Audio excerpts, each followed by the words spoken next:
Bonjour à tous, bonjour Olivier Faure. Bonjour Guillaume. Alors la France et Emmanuel Macron accueilleront ce week-end le G7 à Biarritz. Hier, le chef de l'État a défendu la pertinence d'un tel rendez-vous. Est-ce que pour vous, ça sert encore à quelque chose ?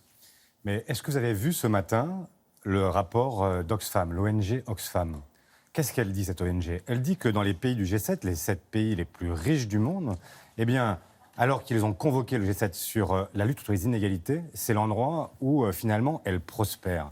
Ce sont dans ces pays qui se réunissent régulièrement. Il y a 2 ans, à Bari, en 2017, il y avait déjà eu un sommet où on avait déjà eu des proclamations sur le fait qu'il fallait réduire les écarts de revenus. Qu'est-ce qui s'est passé depuis ? Rien. Et qu'est-ce qu'on nous dit cette fois-ci ? On nous dit qu'il n'y aura même pas de communiqué final. Autrement dit, qu'il n'y aura même pas de conclusion possible à ce sommet. Emmanuel Macron dit c'est normal, c'est des discussions informelles, c'est bien de discuter. Mais discuter, ça fait longtemps qu'Emmanuel Macron nous a habitués à discuter avec Poutine, avec Trump. Et quel est le résultat ? En réalité, il n'y en a aucun. Depuis 2 ans, la France discute, blablate, mais la réalité, c'est que malheureusement, elle n'arrive pas à enclencher le mouvement. Et le cadre du G7 ne permet pas aujourd'hui d'avancer non plus. Imaginez ce cadre complètement obsolète, né sous Valéry Giscard d'Estaing, à une autre époque, et qui aujourd'hui met sur un strapontin en fait un continent entier, l'Afrique, qui est appelée à venir comme simple invité, mais qui n'a pas la voix au chapitre, où tous les grands thèmes du monde, je pense au réchauffement climatique par exemple, sont à peine évoqués. Quels sont les engagements que prendra ce G7 ? Emmanuel Macron dit par exemple qu'il va défendre évidemment la taxation des géants du numérique pour un monde plus juste. Vous ne le soutenez pas là-dedans ? Non mais moi je suis pour un monde plus juste, mais je suis pour que ce soit un monde plus juste, non pas seulement dans les mots, mais dans les actes. Comment peut-on à la fois plaider pour un monde plus juste au niveau mondial, quand au niveau national, on mène une politique qui est totalement, diamétralement opposée ? Comment voulez-vous lutter contre les inégalités au niveau mondial quand vous les creusez au niveau national ? Vous avez vu aussi l'évaluation qui a été faite de la politique fiscale d'Emmanuel Macron. Vous avez vu que sur la flat tax, sur l'ISF, etc., ça a eu quel effet ? Ça a eu un effet assez étonnant, c'est que ça fait exploser la distribution des dividendes en France. On n'en a jamais autant distribué. Nous sommes même champions d'Europe sur ce sujet-là. Mais les revenus des plus pauvres, des modestes, des classes moyennes, eux, ils stagnent. Alors, et donc c'est ça le problème. En France, pas de changement de cap, mais un changement de méthode, affirme le chef de l'État. Il veut plus de proximité, plus de consultation. Premier exemple, les Français seront consultés dans le cadre de la réforme des retraites. C'est plutôt une bonne chose, non ? Mais moi, je ne veux pas seulement un changement de méthode. Je veux un changement de politique. Et ce que je vois, c'est qu'il y a eu un grand débat. Et tout a recommencé comme avant. Parce que Emmanuel Macron, en fait, il joue la montre.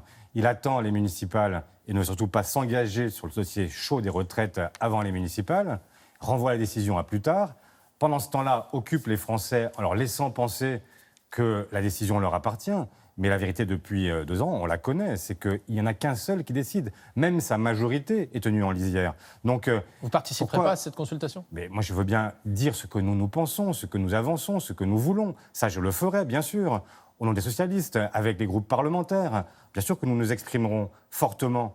Mais je ne veux pas non plus être dupe du jeu qui nous est aujourd'hui proposé par le chef de l'État. Alors Olivier Faure, vous faites votre entrée ce week-end avec les traditionnelles universités de La Rochelle, avec lesquelles vous renouez, une gauche qui est en pleine recomposition. Aujourd'hui, ce sont les écologistes qui revendiquent le leadership à gauche. Est-ce que ce sont eux les patrons ? Est-ce que le PS n'est plus devenu qu'un supplétif d'Europe Écologie Les Verts ? L'erreur, Guillaume Darey, c'est de toujours penser que parce qu'on a gagné une élection, eh bien, on est devenu le roi, j'allais dire, du pétrole. Ce n'est pas tout à fait le cas pour Yannick Jadot. Mais en tout cas, qu'on a capté le talisman.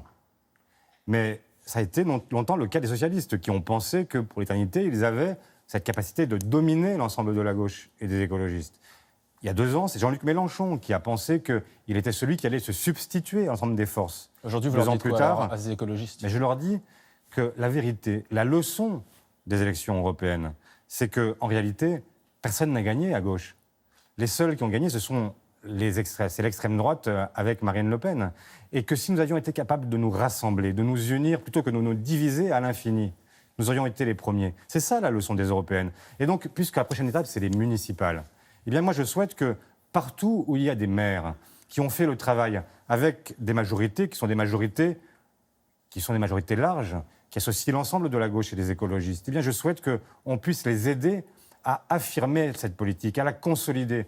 Vous voulez changer vraiment de maire à Paris, à Rennes, à Nantes, à Clermont-Ferrand, alors même qu'à Strasbourg, alors même que ce sont ces maires qui, précisément, mènent aujourd'hui les politiques qui sont reconnues dans le monde entier. Pourtant, pour les Comme écologistes, et les plus notamment pour écologistes Yannick du Jadot, monde. ce type d'alliance, c'est un peu le passé. Qu'est-ce que vous répondez à Yannick Jadot qui, pourquoi pas s'allier avec des maires de droite? Vous réagissez comment à ça? Je l'ai lu ce matin, je crois qu'il en est revenu.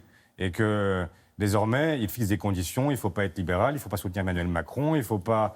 etc. Et donc je vois bien qu'il est en train de mettre de l'eau dans son vin, et tant mieux. C'est une évolution positive. Mais la vérité, c'est que le combat de l'écologie et le combat de la social-démocratie sont étroitement liés. Pourquoi?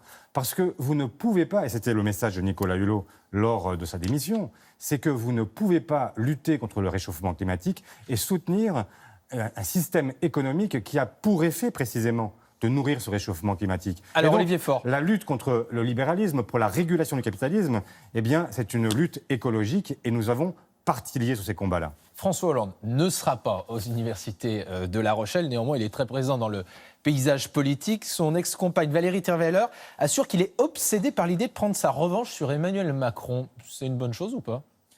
Écoutez, moi, je n'ai pas la connaissance intime que peut avoir Valérie Trierweiler de François Hollande. Et donc, c'est sa nature, son obsession. Je ne sais pas quelle est sa nature ni son obsession. Je ne sais pas ce qu'il souhaite. Moi, j'ai plutôt le sentiment qu'aujourd'hui, il souhaite accompagner ceux qui, dans cette nouvelle génération, veulent ramener la gauche au premier plan et permettre une alternative. Et donc, laissez-lui le temps de dire ce qu'il a à dire. Ce n'est pas moi. Il n'incarne pas l'avenir de la gauche. C'est pas lui le meilleur candidat pour la prochaine présidentielle. Il a été président de la République. Mais Guillaume Darrieux, vous voulez m'entraîner sur un terrain sur lequel je ne rentrerai pas. Moi, je ne suis pas dans la prochaine élection présidentielle. Je suis dans la reconstruction d'une offre politique. Ce que nous allons faire à La Rochelle, c'est de travailler sur le fond. Parce que les partis, ils ont été longtemps considérés comme des machines à gagner, simplement à gagner, souvent à perdre. Et donc, la difficulté, c'est que si nous voulons reconquérir les Français, il faut arrêter de parler uniquement des ambitions des uns et des autres, mais parler du fond de ce qui les intéresse, répondre aux situations concrètes, répondre aux agriculteurs, répondre à ces livreurs de Deliveroo qui ont fait grève au début du mois, répondre à tous ces gens qui ont aujourd'hui besoin de réponses concrètes et pas seulement de savoir qui est celui qui portera la casaque le moment venu. Merci beaucoup, Olivier Faure. C'est à vous, Laurent.